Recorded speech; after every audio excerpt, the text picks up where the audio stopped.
Welcome, welcome, welcome to class 7. Am I on? Yes. Class 7 of Create Your Life. This is the last class, and we always begin with spiritual mind treatment, so take a deep breath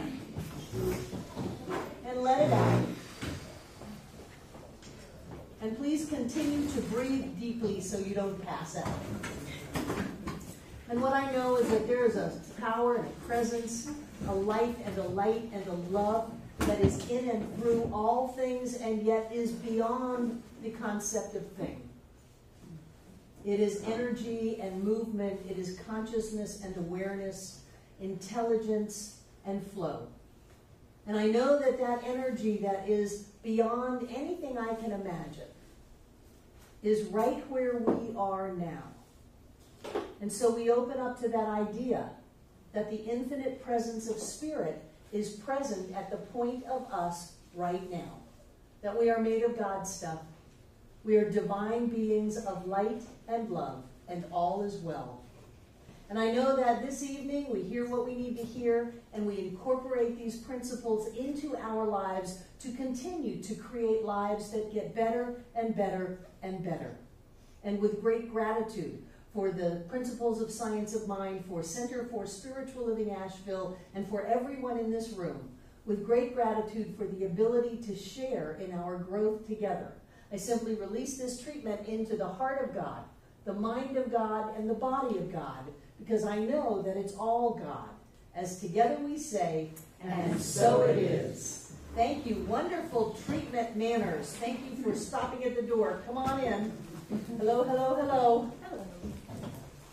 So last week you had a crash course in treatment, treating for yourself and treating for others, and then I very boldly threw you together and had you treat for each other. So what I want to know is, how did that go this week? Who wants to share? Gwen. Well, I decided to practice while I was waiting for a car wash. Yes. And it went as beautifully as I thought it would. And I was able to do the steps without having a cheat sheet, which was really good. And afterwards, the car did indeed drive better. I have kept cars running when they should have been dead on the side of the road for treatment. We have started batteries out in the parking lot. John and I have driven miles on no gas while we were traveling to get to the next gas station, just knowing the entire time that the universe supplies our every desire and need, that we are completely supported and we move with the energy and the flow of all of life and securely and safely get to our gas station. And we did. We rolled up once and the car died before it actually got to the tank, and that was the days of clutches. So John pushed down the clutch and it just rolled to a stop right at the gas pump. And we should have been out of gas, half an hour ago, and it kept running. So you can treat anything. You can treat everything. Who else wants to share? Stephen. Something John said in the message yesterday was about, that never kind of resonated with me until yesterday, was about once you let it go and don't worry about it. And so, like, I've been looking for a job, and I've got a job now, thank God. And but I was having trouble with my personal computer interfacing with the websites that I was trying to make. I'm going to turn that on. Anyway, trying to make application with and things of that nature. And I just said, I really need a laptop that's not this particular kind, that's more user friendly with all the other. So, that's all I said. I didn't do a mind treatment or anything. I just said, this is what I did forgot about it because I thought, I'm not gonna get a laptop's not gonna pop out of the air. And so, at the end of last week, my friend Colin said, do you need a laptop? Do you need a laptop? I said, yes, I did. And I went over yesterday and picked it up. So, Yay. it was kind of a treatment, but the thing that struck me is that I just said, I let it go. I didn't think about how it would happen or anything like that. Right. And I think that's really important. It's very important. very important. My talk a couple of weeks ago on Don't Freak Out was very clear that when we start worrying about things, we are going to sabotage our creation, and the only thing we're going to set in our life is that which we are worrying about. And so if you do a treatment and then you're worried about it, you're going to get what you're worried about, because the most recent treatment is your worry. And that's when people go see a practitioner or a friend. They team up with somebody else and say, help me out here because I'm worried about this. And the other person's going, I'm not worried about it. I've got 3 laptops. I can treat you. Good, good, good. Who else? How did it go treating for someone else? Didn't it feel good? Didn't you like it? Did you do it all week? Yep. No. But it was wonderful when I did do it. Okay. How about those of you who knew someone was treating you this week? Are you saying something, Tiana? Oh. It's a sign language? I wasn't here last Monday, but I know that John was treating for me this week. Yes. And I did. I did my treatment this morning, and it was different. It was like I really could tell like I wasn't worried about what I was treating for. It was like, and then I kind of incorporated some of the stuff from yesterday. You know, the service. And really worked again on, you know, recognition. Mm-hmm.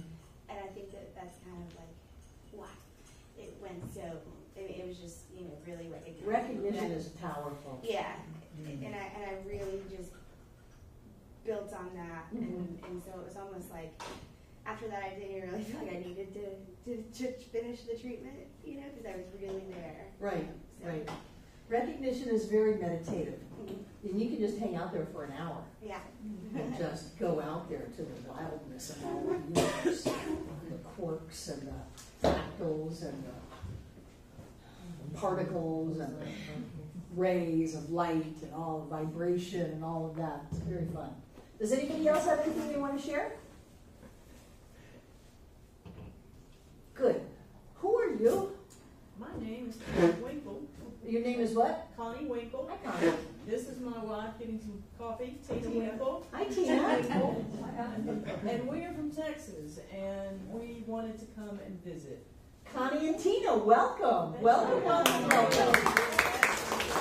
You go to a center in Texas? We don't. We live in Arlington, and there's no one in Arlington. There's one in Dallas. Yeah, it's, Good one. and I know Oklahoma City. it's a little bit of a drive for us. It was So. the United Life Church in Oklahoma City years ago, Mm-hmm. and actually took the course on spiritual mind treatments. Was that with Pat? Pat somebody? Woman? Pat used to be there, but this was Reverend Shelley that came after. Oh, Shelley, I know Shelley. Do you? Yes. John was Well, the she was dean our of her minister. ministerial school. Yes. Absolutely, yes. So Forgot that's her where last she went. name, but I know And Shelley. so, and in fact, when Connie and I met, which was online, as a lot of folks do, we don't hang out in bars. Not that there's anything wrong with it, but we don't. But we were talking about God one of the first nights we met on the phone, and she said, so tell me, you know, what are some of your beliefs about God? And it's like a deep subject, and I said, well, I follow this religious philosophy called Science of Mind. And she said, oh, do you get the magazine? And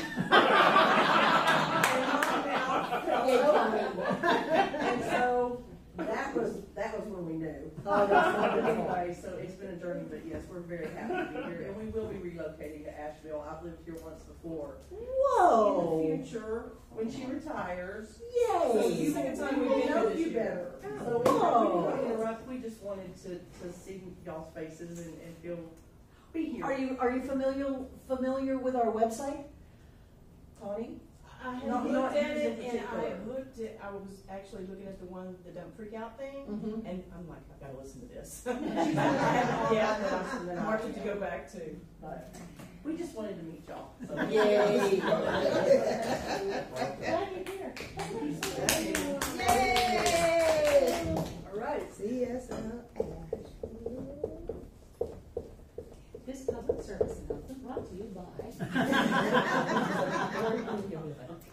So our website is cslasheville.org. We have almost 1,000 items on there for free.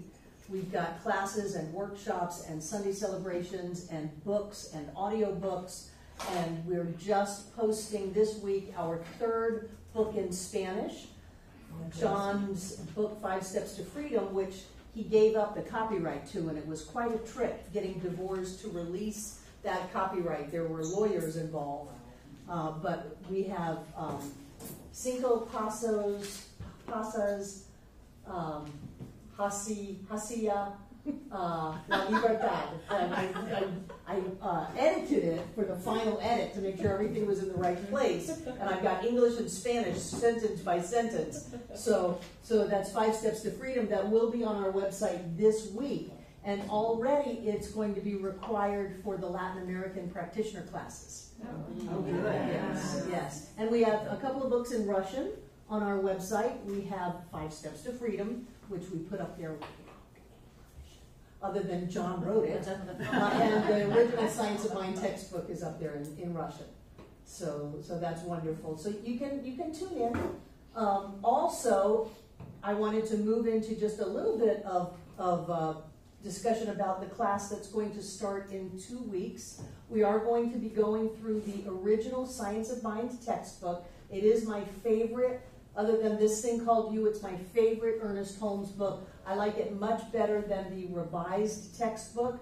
It's much simpler. You have lesson 1, you have lesson 1 introduction, lesson 1, and lesson 1 recapitulation.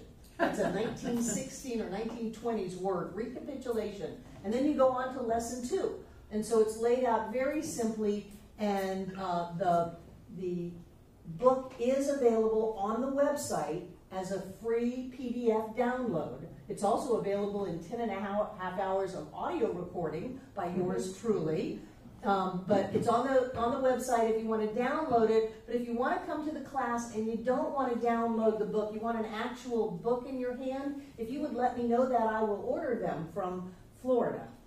1, is that it? 2? Okay. Okay, we'll get a couple of them. We'll get a handful of them. Question, Barbara, the books that you sell here, it's not the original? Well, some of them are both the original and the revised, but most of the Science of Mind textbooks are the revised ones, and they took out some good stuff. They took out sex, they took out psychic stuff, they took out parts of quotes that they felt were too bold for the 1920s America. They toned it down, and I'm not a toned down girl. So it's not Mel really, the one that. No, that's the revised Put one. me on the list. Yeah. Okay. Great. And there's a boldness to Ernest when he was young that was tempered as time went by, and he got involved in the politics of the religious science organization and kind of got beaten up by all of that. The split took a lot of the life out of him. But there's a quote in the original textbook, Lesson 2, Introduction, first paragraph, first line. And he says, "The science of mind and spirit makes a tremendous claim when it states that it can free the individual from the bondage of illness, poverty, and unhappiness. But it makes that claim without hesitation and without qualification. It does not back down from that, and it never will." So in the revised textbook, they kept all of it up until, but it makes that claim without qualification and without hesitation. It does not back down from it, and it never will. They took that out. So they took some of the fire out of the teaching. And I like the original textbook. I like the way that it's structured.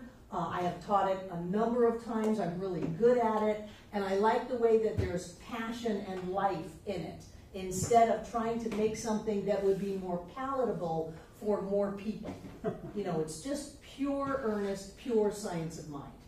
So that's going to be in a couple of weeks. That's from 1919? 1926. 1919 was Creative Mind and Success. 1918 was Creative Mind, the very first book he ever wrote. Yeah. So what's the name of the book again? The original, 1926, Science of Mind textbook. Are you familiar with that one, David Mark? I am. Good. It's in the library. Good. I just like it because it's easier to understand. These teachings are difficult enough. You know, you have a body, but you're not your body. You have thoughts, but you're not your thoughts. You have emotions, but you're not your emotions. You are an infinite being of cosmic proportions. The intelligence and wisdom of all that is you now. That's enough to grasp without having to make it more complicated by making it more palatable to people. That's enough. James. Is this book a yellow book? No, the yellow book is the revised one. This is the blue book. That was green. No, it's dark blue. It's real dark. It's like navy. It's real dark blue. It's in public domain, and there's some company that prints it and sells it, and I just came so close to wanting to print it and sell it myself, but then I didn't get around to it, so I put it on the website for free. We have over 10,000 people a month on our website. We have over 10, and they are individual IP addresses. They're not somebody coming back. If you go to our website 50 times in a month, you only count as one.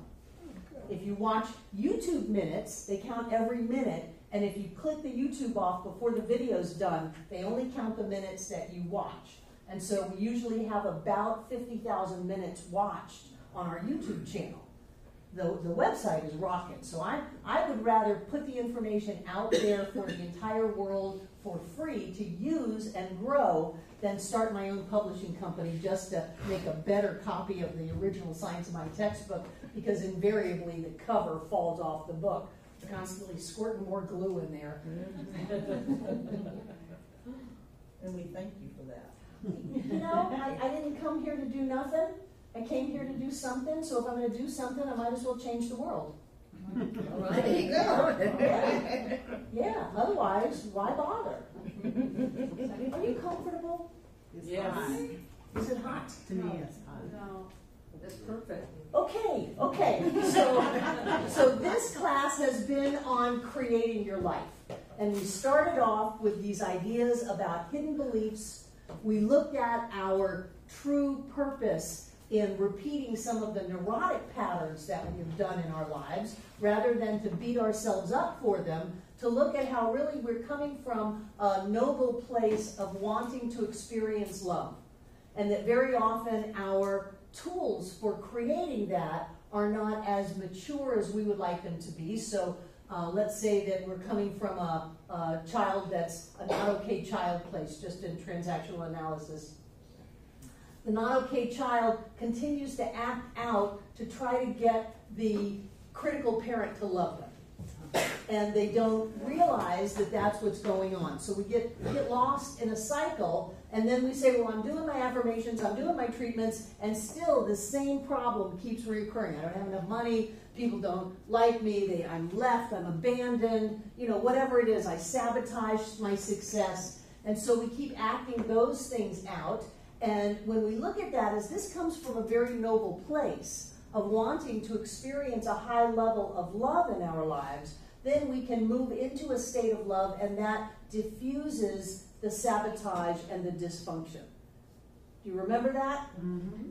That was a great class. It was all about hidden beliefs and looking at these ideas that we don't know that we believe them. We think that we're believing, well, I deserve to be loved, and I deserve to prosper, and I deserve to be healthy, and I am just really, spot on in my acceptance of good, except it doesn't happen, my car breaks down, I don't have enough money, things go wrong, all of that. What's up with that?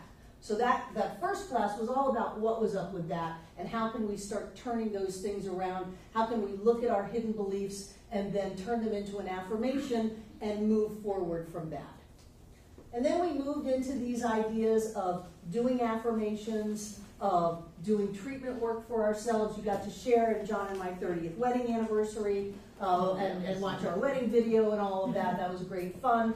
And then you had a class on treatment and a class on treating for yourself and treating for others. So what I believe in creating our lives is that we have the ability within ourselves to manifest whatever it is we want. We have this thing that I really love called, we have power. I have an unpublished book called Women in Power. I love power. I love this idea that says I have the power to do anything. I have the power to walk on fire. I have the power to speak my word and watch something demonstrate. I have the power to change the course of events. I have the power to have my life be the way that I want it to be. And that's what Create Your Life is all about. There's not a lot of power or a little bit of power. There's just power. What there is our ability to use our power in a constructive way and our ability to use our power in a destructive way. And so what we want to do tonight is look at how can we get clearer about we are in charge of our lives. We are the ones making things happen. We are the ones that are focusing the creative force of all of life into time and space at the point of us. How can we get clearer about our part in the power of manifestation? A lot of times people will come in and they'll demonstrate their car running better, they'll demonstrate a job, they'll demonstrate a laptop, they'll demonstrate more money, they'll demonstrate physical healings and things like that, and they'll be all about, I did that, I'm in charge of my life, I am the captain of my ship, I create my destiny, I am the master of my fate. And then something will go wrong, and all of a sudden they very quickly flip into being a victim, living in duality, having things that can happen to us, having things that can take our good away, and how quickly we give up this idea that we are creating this, that we are the ones that stand at the point of creation in our lives. And if I'm creating something that I'm happy with, great. But if I'm creating something that I'm not happy with, great. Because if I created it, I can uncreate it. I can do something about it. If I don't have any charge, if I go back to having a God up on the clouds with a big G on his pocket, and he's just a mean SOB, and he has anger issues and needs to do some forgiveness work, and has, blessings in one hand and curses in the other, and I always seem to get shot with the curses. If I go back to that idea of an anthropomorphic deity that controls what I get to do and have in my life, I am lost. But if I can hang on to this idea that says, I'm creating this. I'm creating this. Breathe, breathe, breathe, breathe. Think. I'm creating this. That means that I can do something different. I can do something different. I was working on that on Saturday when John and I were cleaning. And we were like, we haven't cleaned this center in decades, and that's plural, and we're only 25 years old. What is going on? What is happening in our life? How is this fostering the evolution of Center for Spiritual Living Asheville and helping us provide a place for people to come on Sunday? How is it that we're not just exhausted then and used up for something that probably wasn't the highest ideal, but we felt that we needed to do it. We felt kind of stuck in that process. So looking at that allowed me to go, okay, so for whatever reason it's happening. Our wonderful caretaker, Rick, is taking care of his wife 24/7 and is not able to be here right now. So we're doing this out of love. Let's elevate it from victimization to love. We're always a choice here. And then here it is Monday at 6:30 and I'm hiring someone. So being able to just manifest that out of thin air, someone that is known and trustworthy and experienced and that will come in and do all of that for us. I pay somebody to clean my house. What am I doing, sweeping and mopping floors and doing all of that here if I'm not doing it, especially with a glad heart, then I need to not be doing it. But by keeping my wits about me and knowing that I'm always at choice, and I always have more than enough energy to do whatever it is I choose to do, that I can handle whatever it is, then I can create something new. If I was to go into, oh my God, without Rick, we're just lost. We're just lost. What are we going to do? Oh my God, then I would create that instead of creating solutions. So what is it that you've got going in your life that may not look like the rose petals, but maybe it's got a thorn in it, that you can take responsibility for and recreate in a way that uplifts you instead of puts you down and victimizes you. I have found this to be so critical in my ability to create my life, because there are always going to be changes. And I don't always like change, especially if I have a good plan. And I've got it all planned out, and I know how it's going to work, and I know what's going to happen, and then something happens to change it. I can look at that and go, those are the good words. I can look at that and go, and okay, it's not a bad thing, it's a surprise. It's like you're not an accident, you're a surprise. It really spins the whole thing differently. I can look at it as there's good in here somewhere. There's going to be a blessing in here. This is going to turn out for the best. It always does. No matter when things seem to have come or gone in this center, whether it's been music directors or people who work here, it's always ended up better than it was before. Even though in the meantime I'm going, oh my God, what are we going to do? If I don't let myself go there, then I maintain the reins of the creative process on my life. I maintain my ability to think it through, to claim a blessing, to stay clear. I don't know how it's going to work out, but I know that it's going to work out, and I'm not going to give up my power over this little bump in the road. Too many times we are telling God about our big problems instead of telling our problems about our big God. Instead of looking at our problems and going, I have the power of creation here, and I'm going to create this into a wonderful experience. I don't know how it's going to happen, but how is none of my business. I don't need to know how it's going to happen. All I need to know is that I am at the point of creation in my life, and I am going to have this turn out well. And then, let it go. Who is that? Stephen. Let it go. Don't even worry about it. Just know that something is there. If there's something in front of you that you need to do, like, oh, I remember the company that we had before Rick came along. We used them for years here, and they were really nice, and I wonder if I have that phone number in my phone. Oh, gee, there it is. Hello? Because that was mine to do. I didn't ignore what was mine to do. I listened to my intuition, and then I was willing to take action. But all through it, it is that this is going to work out great. This is going to be a wonderful experience. I'm not going to give up my power over something from my creation and my subconscious that says, boo. I'm not going to do that. I'm not going to move into loss and helplessness and hopelessness. And I don't know what your triggers are, but everybody has a trigger. You get a letter from the bank.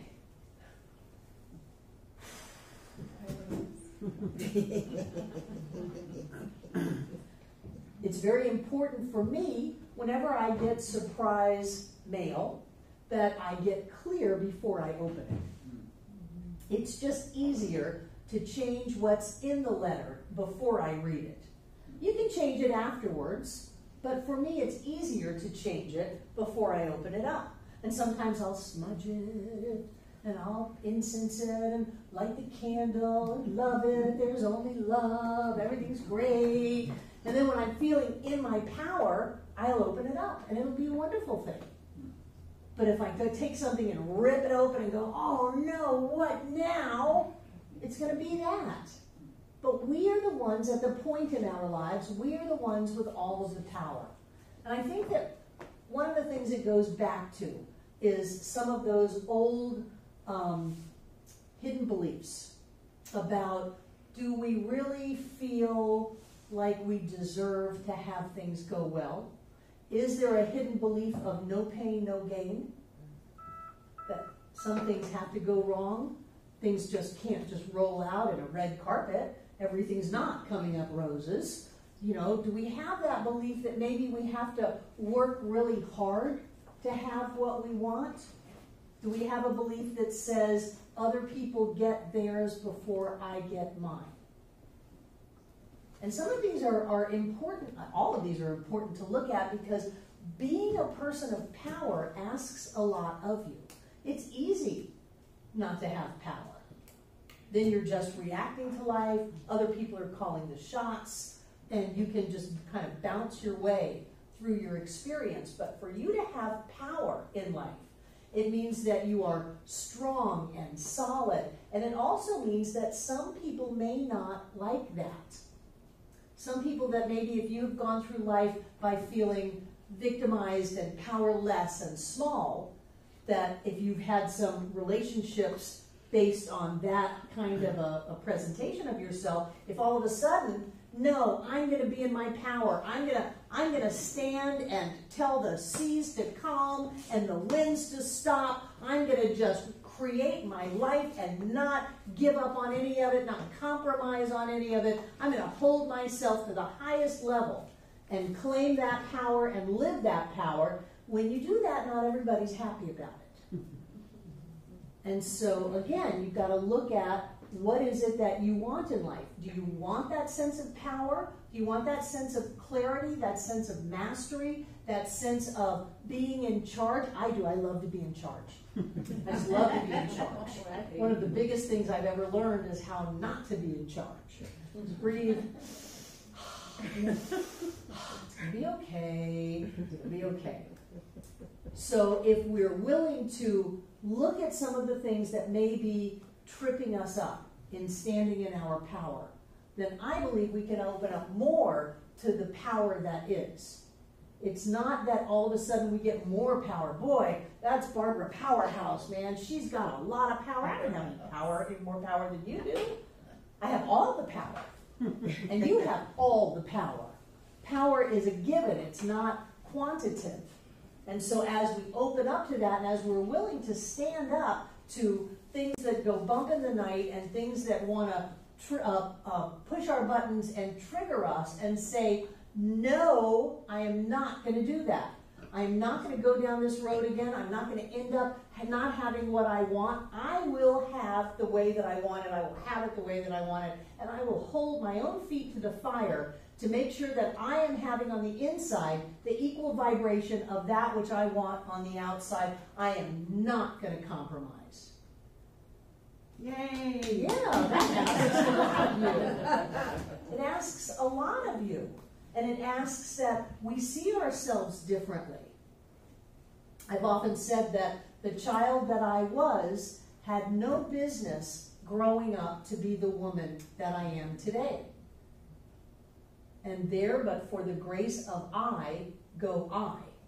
It was my grace that pulled me out of that life course that would have had a much different result than what I have today. It was my stubbornness and my determination not to play small, not to be a victim, not to hold myself back, and to risk everything, to risk it all, to put it all out there. And some people may go by the wayside, I may lose jobs and money, but I'm not going to stop putting myself out there. I'm not going to hold myself back to try to be safe. I will be free. And freedom and power, for me, are synonymous. Because as you move into a state where you are at choice in your life, no matter what, then for me that's freedom. Because I get to create it any way that I want as long as I remember that I'm creating it. I get to have it any way that I want as long as I remember that I have to have it on the inside. But if I am willing to have it on the inside, there is nothing that I can't have on the outside. Because always, always, always, the outside is the reflection of the inside. And if I am willing to put the time and energy in to hold my own self into that knowing that this is a blessing, only good can come from this, there's always more than enough, health and wholeness are our natural state, everything has already worked out because everything is already perfect. If I'm willing to do that, then the outside has to change. And people will say, oh, it's a miracle. It's not a miracle unless you have miracles are an everyday occurrence. It is spiritual power. And I am quite the fan of that. Because I have played the game of spiritual weakness, spiritual helplessness, spiritual hopelessness. And I think really in the long run, it takes more energy to be weak and helpless and hopeless than it does to bust through your fears and your blocks and your limitations and be in alignment with that power.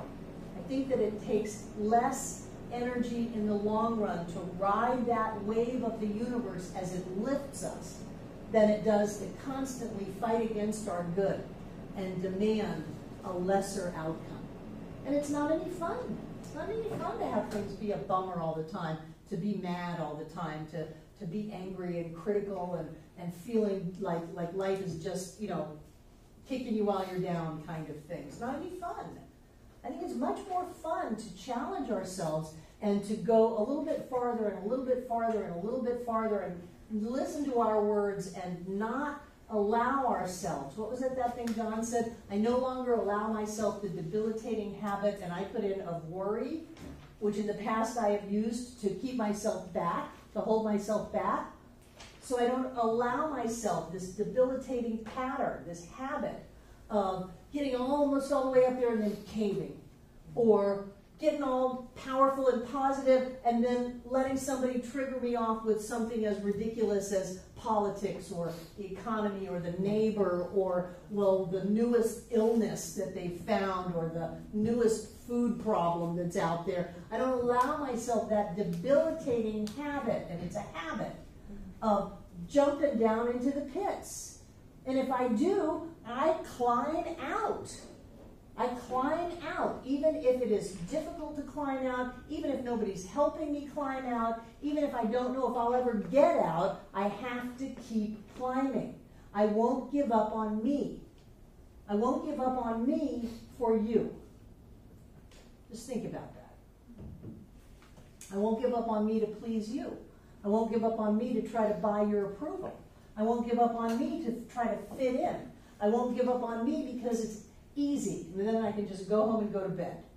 No, for me, there has always been a deep commitment to having something inside of me be birthed, to quicken, to come to life. And and sometimes I think you just have to stand toe to toe with whatever it is you're afraid of. And that's not the no pain, no gain thing, because as soon as we can see it clearly, it vanishes. But so often we've got boogeymen in our head that say boo, and we turn around and run away. And I think in order to really be clear about who we are as spiritual beings on planet Earth, able to create anything we want, able to heal anything we want, able to transform anything we want, we have to be willing to go toe to toe with ourselves. And I've always said that the only good fight is the fight with yourself. It's the fight of that part of us that wants to give up, the part of us that wants to shrink down, the part of us that says, oh yeah, I want it all, oh, but I don't want to do the work for it. Or I don't want to have to change for it. I don't want to have to grow. I don't want to have to be open and big. Sometimes, especially with women, there's such a cultural net over don't be so big, don't be too big. And now we've translated it for our children. It's like, don't use your outside voice inside. Use your outside voice inside. Yeah. Use it. Be big. Bust through things. And when you do that, you'll find that the power that you were looking for was always there. We just had to open to it a little bit more. We just had to expand a little bit more for it. It's as if we're a vessel and we need to just, like a balloon, we've got to blow it up a little bit bigger and blow it up a little bit bigger and blow it up a little bit bigger. But when we get big, we get noticed. And so then if as a child, whenever you were noticed, you got beaten or punished or whatever, then there's that fear. Well, I don't know if I want to go against that. I don't want to know if I want to risk the things that society might do. It's not mom and dad anymore. It's I might get fired from my job, or I might have my friends don't like me anymore. Whatever it is, we've got to be willing to risk that and to trust that whatever it is inside of us is coming forth and birthing through us is going to be there to carry us through. That we don't have to worry about not having enough. And it goes back to this idea of what is God and who am I? That if I am looking at the world in dualistic terms with a guy on a cloud that just doesn't like me and is out to get me, then for me that means that I'm a victim, I'm an effect, I'm helpless, I can't do anything. But then you come into science of mind, and we're teaching you that there's only one infinite, absolute, self-existent cause, and that you are an individualized expression of that. You're not a noun, you're a verb. You're a God godding as you, and you have all of it. In order for the infinite to exist, it must exist in its totality at every point simultaneously. So all of God must exist at the point of you, if you have that kind of a God. If you've got a God that's up on the clouds, that has to be petitioned and begged and bought off, then you're going to not be powerful, you're going to be helpless. You're going to always try to get that other person's approval, that God's approval, which is then projected onto the people in our lives. So then we're trying to get their approval, get their acceptance of us so that we're not hurt. And there comes a point of time when you just start to feel it in you. You start to feel that there is something bigger within you than anything on the outside, than any person, than any problem, than any circumstance. There is something inside that is bigger. And then it is not uncommon to go, oh wait, I don't know if I want to do this. I don't know what the future holds. It's like, what was that movie? Was it Eddie Murphy that had this, or Indiana Jones, one of them, they had to step out. Step out on faith. Indiana Jones, step out, and they couldn't see the crystal pillar under their foot until they had left the safety. Yeah. Sometimes we just have to trust that whatever it is that is inside of us, that is us, is greater than anything on the outside. And for me, I had to practice that a lot. I kept creating things that would get bigger and bigger and bigger, scarier and scarier, more dramatic, more awful, more terrible, so that I could face that and realize that whatever it is that was inside of me, I had the wherewithal to go through that. At the time when I thought all was lost, I'll never survive this, I had the wherewithal to go through that. And then I would create something bigger. And then I found that I had the wherewithal to go through that. You know, it's like the seed in the ground. I think Anais Nin had a poem about that. But nobody said that it doesn't hurt the seed to split open. I mean, that's a major transformation. When the desire to be safe was no longer more important than the desire to bloom, the seed splits. Yeah. And so there are times in our lives when we have to split. There are times in our lives when we didn't consciously choose it, but it asks everything of us. And what we find by going through that is power and freedom, because I believe they go hand in hand.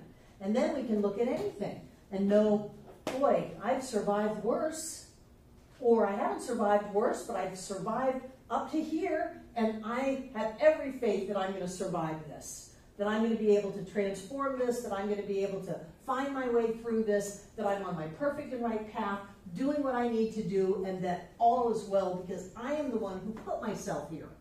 I am the one who created this. I am the one that picked this person. I'm the one who invested all of this money in this startup company. I'm the one who did that.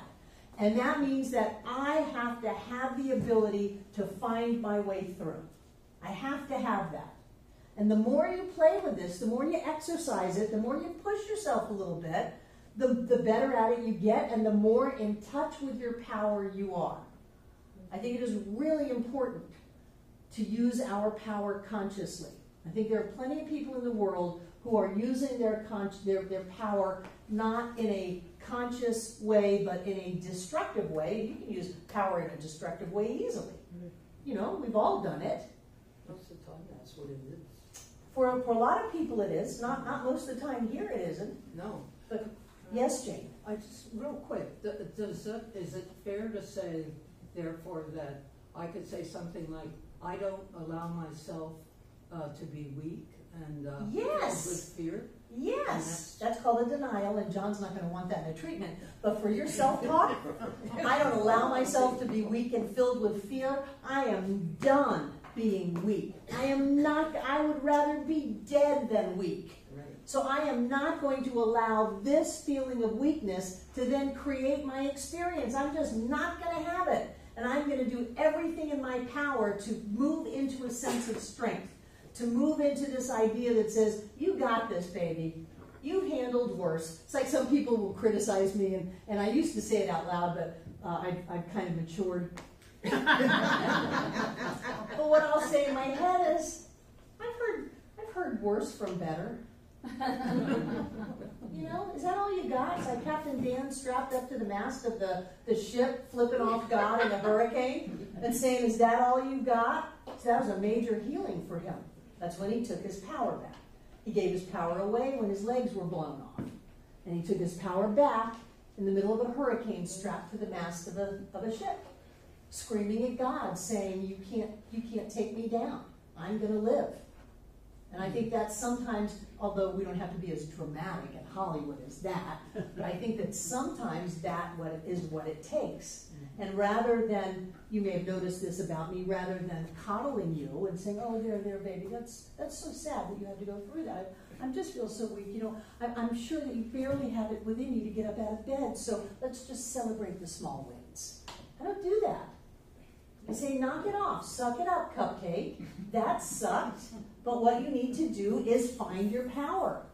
You got to find your power. That's the only way out of this. If you continue to have your problems be bigger than you will have a life of problems. And if you've got a big problem, then that means there's a bigness inside of you that's going to find your way out of that problem because you put it there. Even if it looks like somebody else did that, you put yourself in that position. And that means that there is something within you that is equal to that situation, and you can open up to something within you that is greater than that situation. And so how many times do people look at circumstances in their life and say, boy, I thought it was the worst thing that ever happened, but it turned out to be the best thing that ever happened? Mm-hmm. How many times do we do that? That's because we are growing through our fear and growing through our beliefs about how limited we are. If we knew who we were, it would just blow our heads wide open. We are the infinite in form as us. I used to go out on, when I was the minister of the Miami Church of Religious Science, 3 o'clock during the summer on any given day. I would go out and set up a folding chair. We had a big front patio area, and I would go out and put the little folding chair down and sit down and watch the storms come in. And Miami storms are wonderful. The summer electric shows, the torrential downpours, none of this light little, no, it's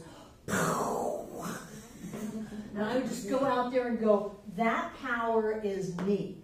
I am that power. That's in me. I don't have to go find it. I don't have to go try to pack it in me. That's in me. And I would open up to the lightning flashes and the thunders and the booms and the downpours and feel that inside of me. And then when something small in my life would happen, I would go, no, I've got that power in me. I know that. I know that power. And no matter what I'm trying to convince myself of, that this is just going to ruin my life, nothing's going to ruin my life because I am in charge of my life. I've got this, whatever this is. I've got this, and I can triumph over every obstacle because of who I am. And I believe that who we are, or who we think we are, is a direct reflection of what or who we think God is. So if the power of the infinite in total love and support is at the point of us right now, what can stop that? What can deny that? The only thing that can happen is creation shows up. And if I haven't quite manifested my end-all, be-all creation yet, I'm working on it. I'm claiming who I am. I'm knowing truth. I'm speaking my word. I'm setting the law in motion. And for me, I have done that for so long that I know beyond a shadow of a doubt that it shows up. And if it takes a week or two or a year or two, I don't care. I'm not caught up in the condition of it all. I know the truth. I know the truth, and I know who I am. And who I am is someone that can do anything. And I say that often. Can you do this? I can do anything. Do you know how to do this? Well, of course I do. I can do anything. I've never seen it before, but I know that I can do anything. I can do anything. I can do anything. I can do anything. And I really believe that there is a wisdom and an intelligence within me that can do anything. I remember when I used to fix cars, my cars, before I would start fixing them, I would go, I know that there is a wisdom and an intelligence of auto mechanics that is present at the point of me now.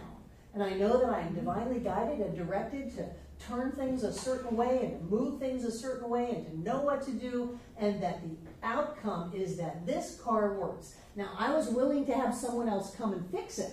If someone, because, you know, I'm this cute 20-year-old, whatever, doing my little affirmations on my broken down car, if somebody wants to come along and go, oh, your alternator is broken, I'll take it out and take it to the car shop and, you know, get a new one for you.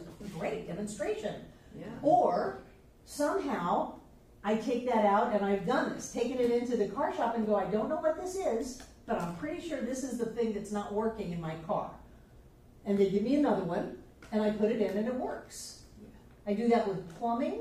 I do that with electric work. All these things I try not to do, so I don't want to learn too much about them. But I know that there is a wisdom within me that knows how plumbing works, how electricity works, how cars work, how lawnmowers work, how things work. And I don't have to know. All I have to know is that there's something in me that knows. That's power.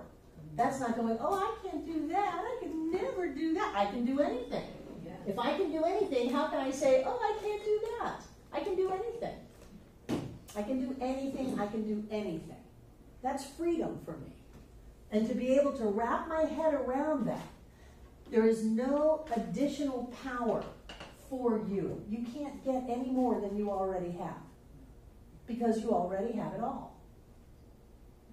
All you can do is embrace more of it, open to more of it, and be willing to carry the weight of being powerful, which is not a lightweight job. Being powerful is heavyweight. Not heavy like, oh, it's so heavy, man. No, no.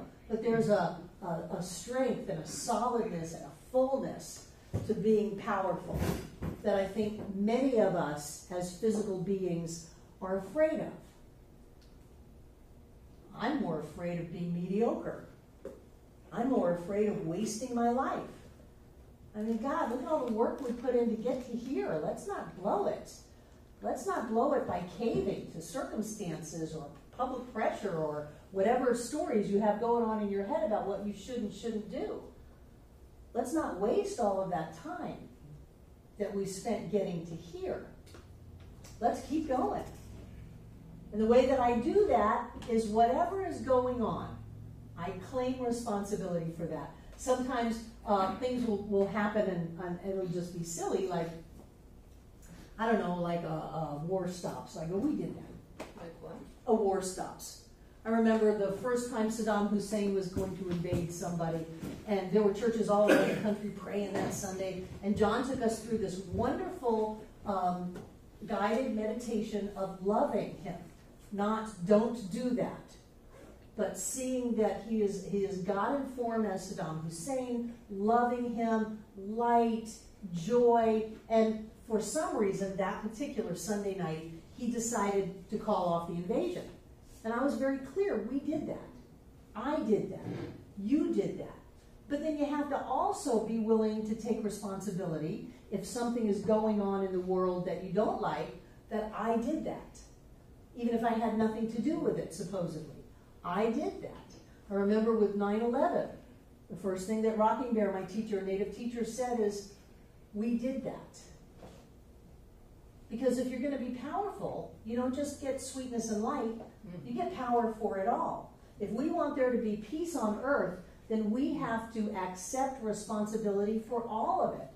Not just when everybody sings Kumbaya and sings the peace song. That I have to look inside of me and see what is my need to blow things up. Censor, censor, censor. What is my need to kill? You know, what is the mass shooter in me? Because if I deny that there's a mass shooter in me, I've cut myself off from my power. Just because there's a mass shooter in me doesn't mean I'm going to go out and shoot people. No. But I take responsibility for that, and I choose to see the love. Because remember back in the first class, if someone is a mass shooter, they are simply trying to elevate into an experience of love. They are doing it in a very dysfunctional way. But their noble purpose is to experience love. and to redo something that didn't work out at one point. And thank God we have better tools and techniques for creating wonderful lives and peace on earth and love and joy and prosperity and health and wholeness of all kinds. We are blessed to be able to have this teaching and not to live in a dualistic universe that has things coming at us that we have to be so defended against and so alone in that we take it out by going around and acting out in very destructive ways. It's not all sweetness and light.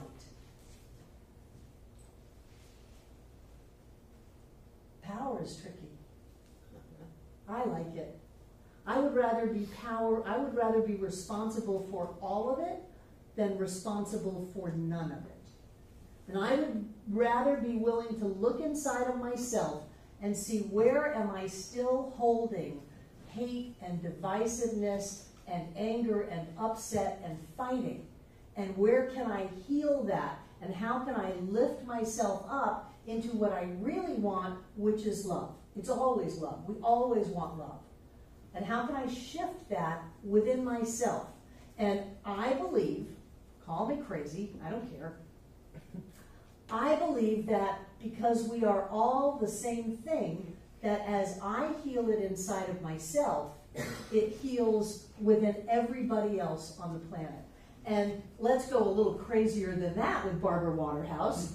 I believe that we heal it not only in this now moment, but we heal the entire past of humanity, and we heal the entire future of what is yet to come. And the only place we can change that is inside of ourselves. And the only way we can change it inside of ourselves is if we have massive amounts of courage and power. So to be able to look at ourselves squarely and say, yes, you radiant being of light and love, and where are you hiding your darkness? Where are you hiding that? Let's bring it out into the light and let it go and lift it up into love. Sri Aurobindo said, transcendence transmutes.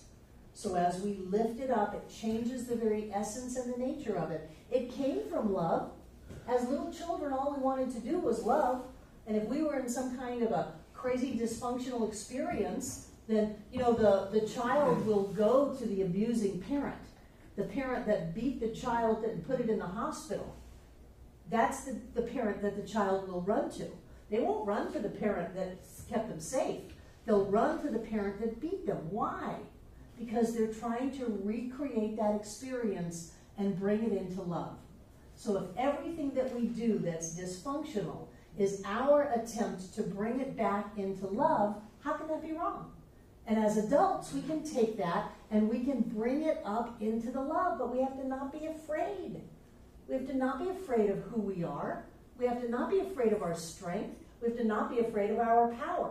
Because I believe that embracing that power and embracing that strength is the only thing that's going to carry us to where we really want to go. And where we really want to go is to us, to all of us. Not just the pretend part, not just the part that's socially acceptable, the wild us, the yelling around, running around naked in the moonlight us, the loud us, the big us. The us that can create whatever we want. That's where we want to go. And to do that, we have to be honest and courageous and willing to stand in our power. Let's take a break. Because I had a feeling she understood what I was saying, and she just, and then she, and I'm so out of it that she gave me a call a couple of days later and said, well, did you feel anything? And I had no idea why Johnny was calling. And so... Johnelle, I'm so sorry. Johnelle. Okay. So, but it really taught me that somebody listens to me and somebody reaches out to me, and generally nobody does. Well, I'm happy if they don't, but... It turns out we're getting mixed messages out there. It turns out I'm happier if they do. Isn't that wonderful? Yeah. You thought you were happy if no one reached out to you, because then you could stay safe. That is But it turns out you're happier when someone does reach out to you. yes, Because then you're connected. That's what Johnny's. Well, I mean, that's what Johnny. She's totally discounting your presence in her life. Thank you so much. Thank you, Jane. Are we rolling, Chuck? Yes. Oh.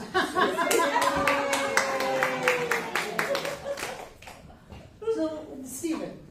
Welcome back, Stephen. I've studied, I've been in mind treatment classes with you before, and it's been a big group and big room, and I really enjoyed John's talk last Sunday, and I think the biggest things I got out of and I did come to the first class, I kind of started in the middle, but the biggest thing I got out of, first was staying in recognition. I mean, staying in a place where, really feel and understand the magnanimous, how big, the one, the spirit, whatever you want to call it, is, and how it is beyond even your comprehension and beyond anything your little mind can even wrap around. And then trying to see that you are that's you. And the other thing that I really appreciated was when you and John said it again yesterday. It was yesterday, wasn't it? That, I claim that. I mean, I am an authority or whatever. What is the word that he said, or what you said it too?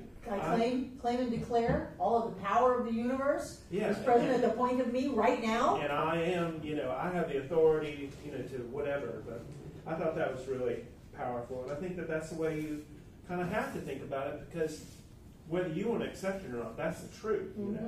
That's just the truth. And then I liked the letting it go thing. I really think, because I so want to micromanage things, and I so want to think it's going to happen this way, and this is the only way it's going to happen. And that's just really, I think, is very limiting, and really selling your own power and selling spirit short. I agree. You're limiting your demonstration based on your past experiences and your ideas of what is possible, instead of going with the infinite. Yeah. And lastly, being able to I have a lot of trouble, coming up with words about what, what spirit is or what oneness is or whatever. And you made a lot of points over the course of this class about looking at image, because I'm a painter, so looking at images of the universe and images of quantum particles and things like that, and realizing that's all what that is. And yesterday, a couple of days ago, I looked up at the sky, and I didn't really think about it at that time. But tonight, I looked up at the sky, and it's that's what I need to remember. Yeah. When I'm trying to do my recognition, that's what I need to remember. That wonderful sunset out there, and how just that's what I need to remember when I'm trying to do recognition. Good. Instead of a word necessarily. People can do treatment without words. And if English is your second language, I encourage you to do treatment in your native tongue. Thank you, Stephen. It's good to have you back, Stephen. Miss you, Stephen. Love you, Stephen. I missed you too. Miss this place. You're out in the wilderness. I was. Prodigal son. Who else? Was there a question there? Yeah, what'd you get out of it? What did you got out of this class? I just didn't hear the question part because we were back there doing the camera. I liked it. I liked the way it was framed differently than how you normally do. Mm-hmm. And for me, seeing different aspects of stuff, it helps understand stuff better. Good. Do you want to open that door, Breezy? It's the same temperature out. I walked outside and it's the same damn temperature. Who else? You know what I like? It was that first class about the hidden beliefs, Yes. when you were talking about loyalty. Mm-hmm. I was processing you all. And I was like, but that word would have never occurred to me to use as, how I was, how my beliefs were, you know, working in my life as far as like loyalty. I'm like, Sure. it's like, wow. For me, I was the bad kid in the family, and so my loyalty to my father was to continue to be the bad kid. And I still dance with that. You know, I mean, that but it part was of like, Waterhouse. wow. But yeah, it all comes from a sense of love, wanting to reconnect in that love space. It comes from a noble place. It's just been twisted into dysfunction. And that's one of my issues with traditional psychological therapy, of which I've had a lot, is that if you stay in the problem, then you don't have an opportunity to heal it. Then you understand why you're screwed up. You're justifying all of your dysfunctional actions, you know, and you can trace it back through family trees, and you can see yourself do it, but you don't ever really change it. And if it goes to, this is coming from a sense of loyalty to that parent and your desire to connect in the highest connection, which is love. And with your skill set, it's the only way you know to try to do it, and so you keep trying to do it over and over and over again in life, and you wonder why you're beating your head against the wall. You're beating your head against the wall because really what you want is love. And so if, as an adult, you can get out of that cycle of dysfunctional action and be in your spiritual self and rise up and connect with that person and love them, then you can have that love connection. And it doesn't matter if the person was a horrible person in physical form. On a spiritual level, they are pure spirit. And so you can connect spirit to spirit, light to light, and let all of that other stuff go, because when you turn on the light, darkness vanishes. There's nothing wrong with the darkness. The darkness is just the absence of light. But if you're in the dark, pay attention. Turn on the light, and the light comes from inside. You can quote me on this stuff. Yeah, well, I mean, like this class and coming to the center, which is on a larger scale, I mean, I've experienced an example of what you talked about a couple of weeks, like opening the door a little bit, or it's just like that mustard seed or whatever, and it's like my resolve to endure and have a better life. It's kind of taken on a life, like a life force of its own. It's like, I mean, it's weird. It's like when I want to get in a pity party, or you know, or some kind of pissing match or whatever. It's like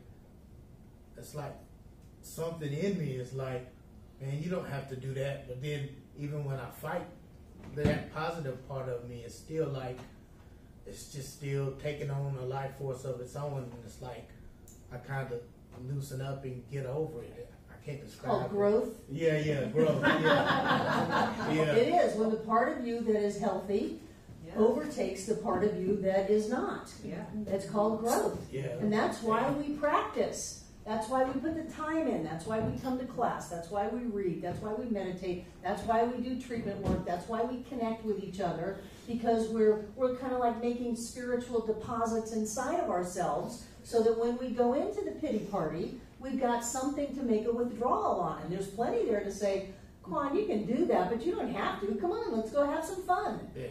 And so you've got that part of you built up inside of you. I'm proud of you. Who else? RJ.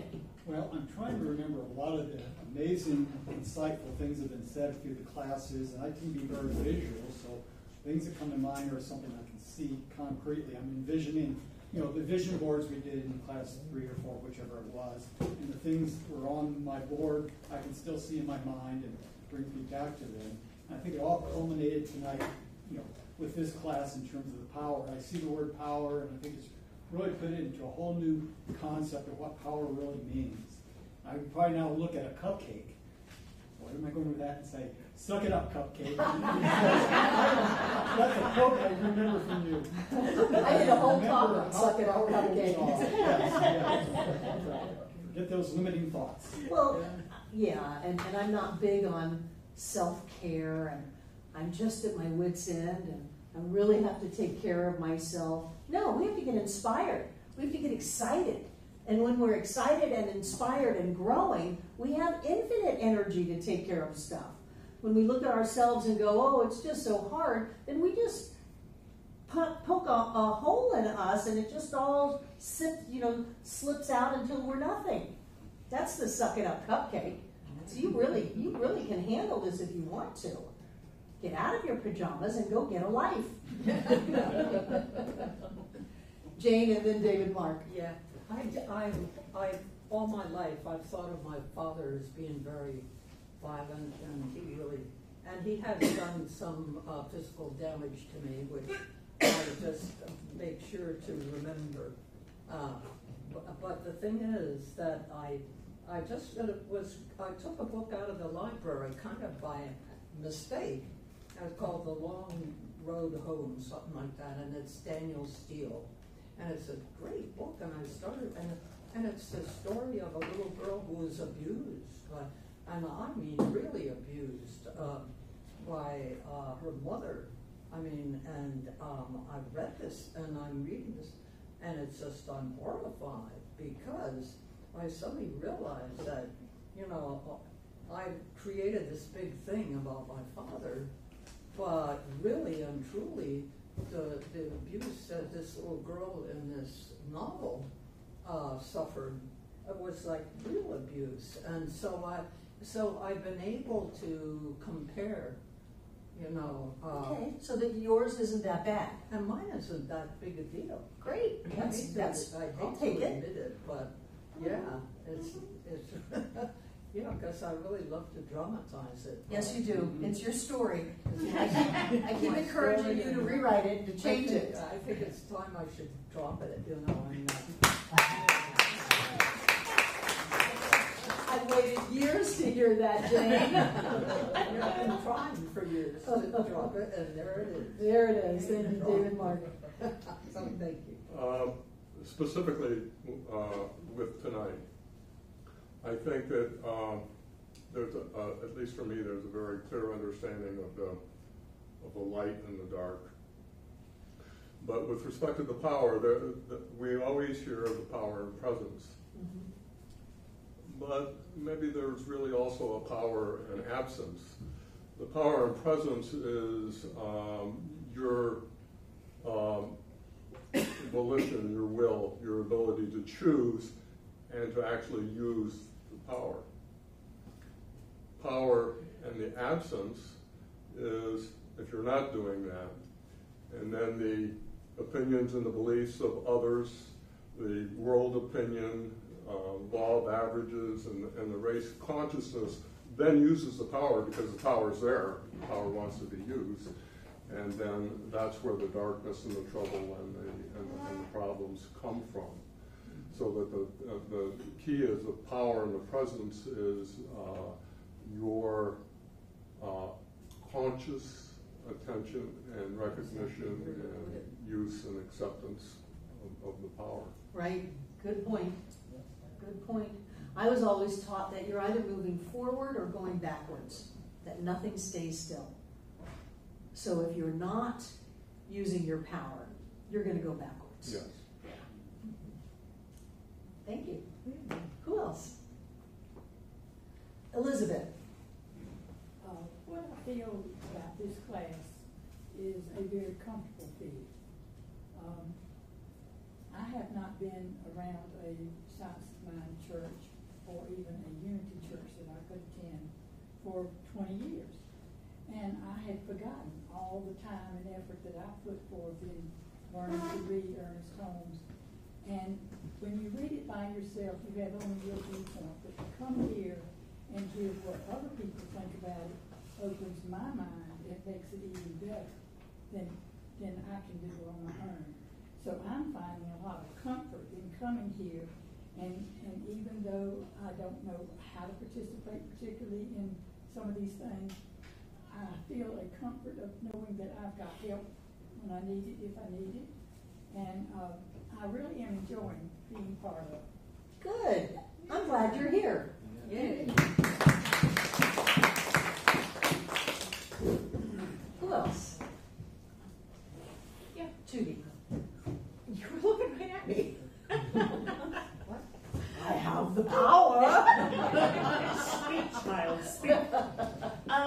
Number one, I'm so glad you didn't do this as a book study, because getting to hear you as you has been incredibly powerful. And I get kind of bogged down or bored with the words that other people have put in the books, and which, how dare you have an unpublished book?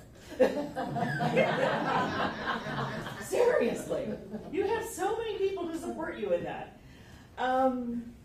So that was my first thought, and then the next one had to do with that whole thing about loyalty. And before I go there was this book that Neil Donald Walsh did for children called Little Soul in the Sun. Right.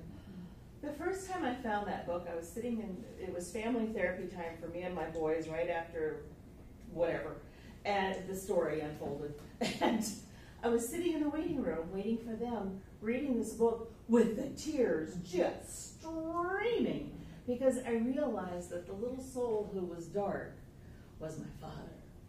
And that at some point we had made that agreement that we were going to come into this life, and he was going to become so dark that he would forget that he was a piece of God. And he would ask me to lift him up and rescue him. And it was going to take me 60 years to figure out how to do that. He's a big project. Totally.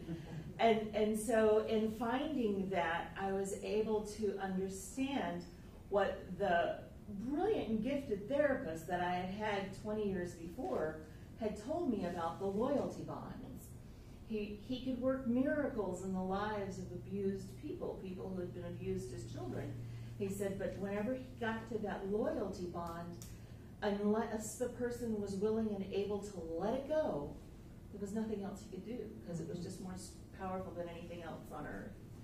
And I began to recognize that I could transform it and go around it. And You don't have to let go of your loyalty. You just need to direct it in a way that works. And in finding that silly little children's book, I've read it to so many people. I found it online, I've shared it. We used to have it in the bookstore. It's fantastic. What was it Little called? Soul in the Sun, Yeah. by Neil Donald Walsh. Yeah. And it really is all about the oneness of us. It's brilliant. Thank you. Thank you. Who else? Tiana. I really love the vision boards. I have this journal where it suggests doing a vision board. So before it came up in class, it was something that I had been planning on doing, and then it happened, and it's just like that alignment and stuff. I've done those before and seen really, really great results. Another thing, I've always, I guess, wanted power, or I always knew that I was powerful. And then, with Bill transitioning this year, I had at one point didn't want my power anymore. And just certain things, and I can't think of them off the top of my head. I'm sure they're written down somewhere. Certain things that have come up throughout this class have, allowed me to say, I want that power back. I need that power. A lot of things that you mentioned tonight as well, like having power over all of it rather than none of it, is that was really loud to me. I was able to really take that in.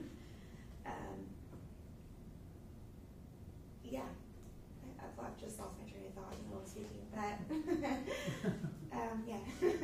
Thank you, Tiana. I'm glad you're here. Who else? Susan. I love the loyalty portion. I was able to see it tangibly as just a big piece in my life that had taken direction. It was about my mother, and my mother always feeling weak and ill and thinking I had inherited that, although I don't believe in the inheritance of genes particularly, somehow that was there. And I hear myself in situations just saying, I have the strongest immune system. In fact, I'm stronger than dirt. I say that, and it's a great reminder for me. So I like that an awful lot. And then I wasn't here for the vision board. I don't remember if I was doing a wedding or if I was traveling. But in preparation for the vision board, I had written down, I, Susan, joyously travel now. I am now a joyful world traveler. And then I wasn't here, probably because I was traveling. Very powerful. To Mexico. No, I didn't go to Mexico. I went to the Southwest, which was on my travel-to list. And That's so, fun. You saw the Grand Canyon? I did. Yeah. It was grand. Yeah. It was a canyon. But I love Bryce Canyon. I was mesmerized. It was a spiritual. I felt embraced by it. It was just glorious. And there were other Zion?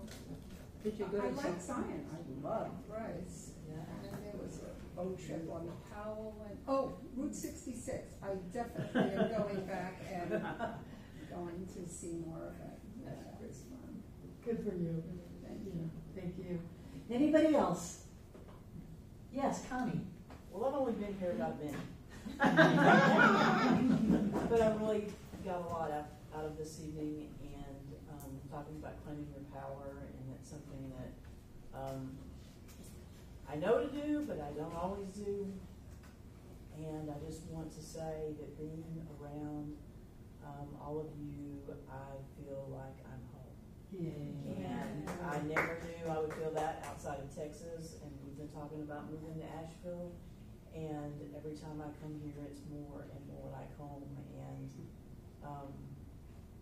it's not only the place, it's the people. Yes. Mm-hmm. So I just want to appreciate the welcome that you've given us, and we hope to be back sooner than later. Yay. Anybody else? Before I get on a plane and go to the beach for my 30th wedding anniversary. Yay! And the ocean and the sun and walks and all of that good stuff. Take out what you're getting. What, Judy? I want to say something to what Connie just said about moving here. Talk to Connie. Because I moved up here, it's nearly a year now, November of last year, from West Palm Beach, Florida. And I'm a Florida native, and I love my hometown and my home state. But about 2 years ago at New Year's, I got a hold of about 30 of my friends, and I said, look, we have not gotten together in ages. I want to see you. A year, and all of them were like, oh yes, absolutely, got to do it, positively. A year had passed, the next New Year's came around, and I had not seen a single one of them. And I don't blame them, it was me too. But I got here in November. I have had more lunch with friends and coffee and let's go and let's do and how about a hike and there's a waterfall and take pictures of barns and everything else in the last 11 months than I have in the last 30 years. Wow. There is something bizarre about this place. Wow. Incarnate. I love it. Yay. Yay. Yay. I agree. Sherry. I can remember the part when you spoke of saying, when have I felt this way before? Mm-hmm. And still tying it to that loyalty piece and becoming more aware of it.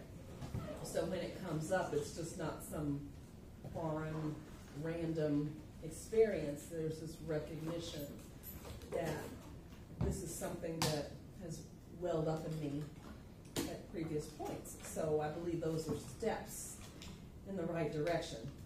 And that's a part of eventually mastering that, is that awareness. So I like saying, when have I felt this way before? Mm-hmm. And then seeing just how far back it goes. And that it does. It's like a piece of a puzzle fitting together.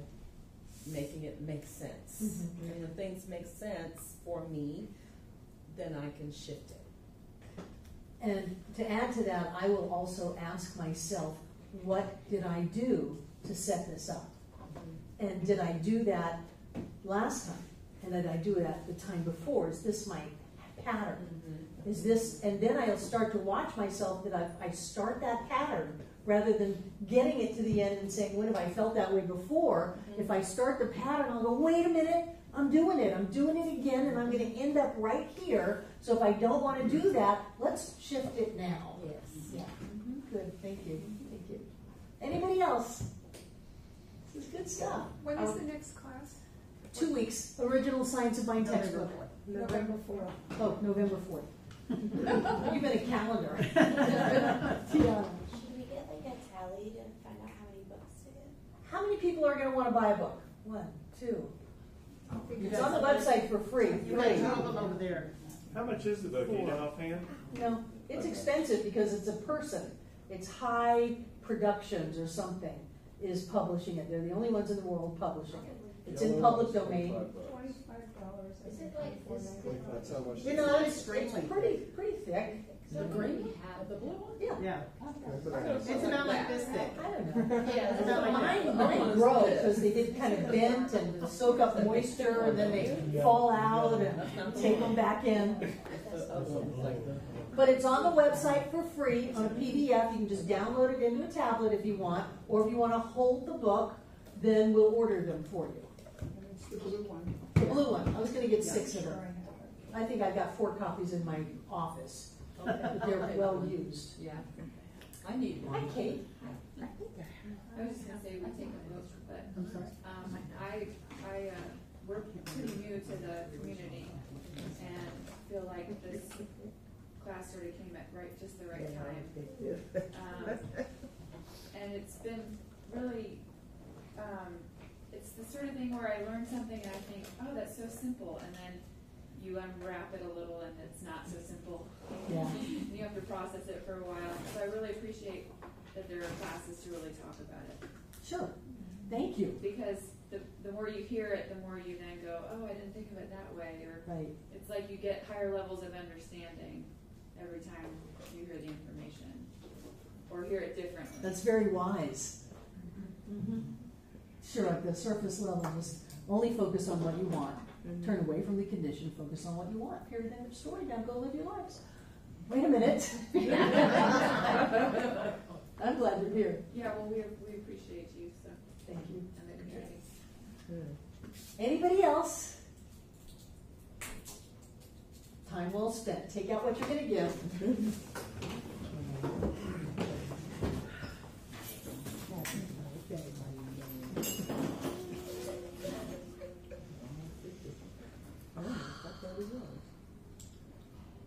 And what I know is that this infinite presence of expanding prosperity and abundance and joy is manifest at the point of us right here and right now.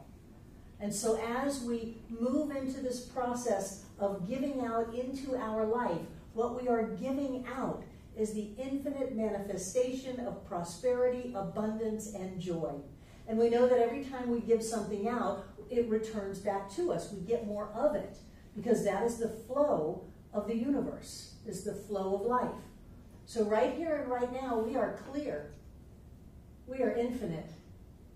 We are the manifestation of abundance, of prosperity, and of joy.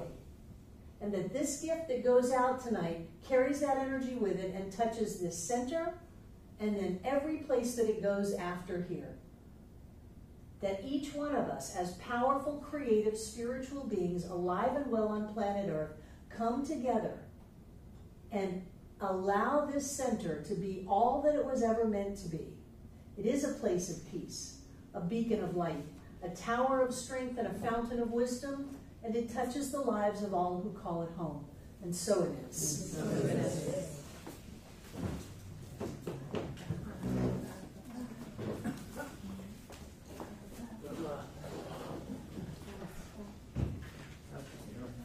Breathe it in, there's gold dust in this air. Breathe it in, there's health and wholeness. There's acceptance and love and connection and joy. Breathe it in. There is an ever-expanding consciousness, spiritual evolution, that expansion of all that is into greater levels of awareness of who we are. And so we expand right here and right now. We open, we grow, and we are blessed. And I know that everything in these baskets is blessed, because whenever we give anything, that which we are goes with our gift. If we give a smile, we've sent out the love and the light that we are.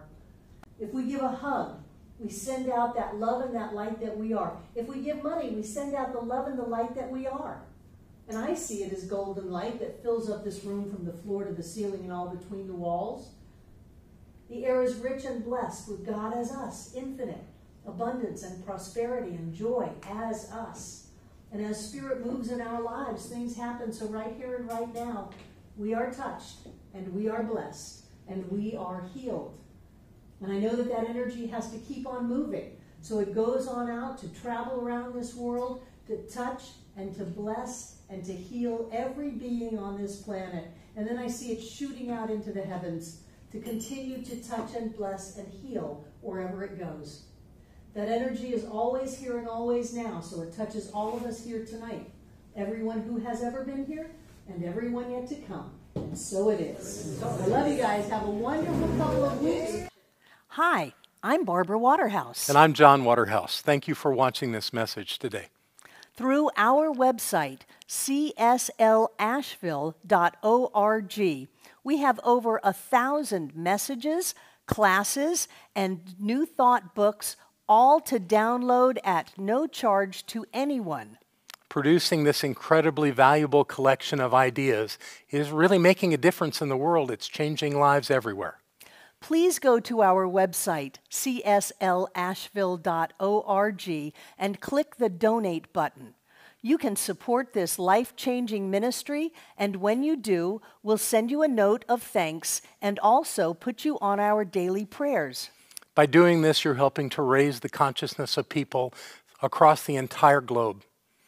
We're changing lives together, those lives that are being more prosperous, more healthy, and more joyous. Thank you for being a part of this important work and supporting what we do here at CSL Asheville. Thank you.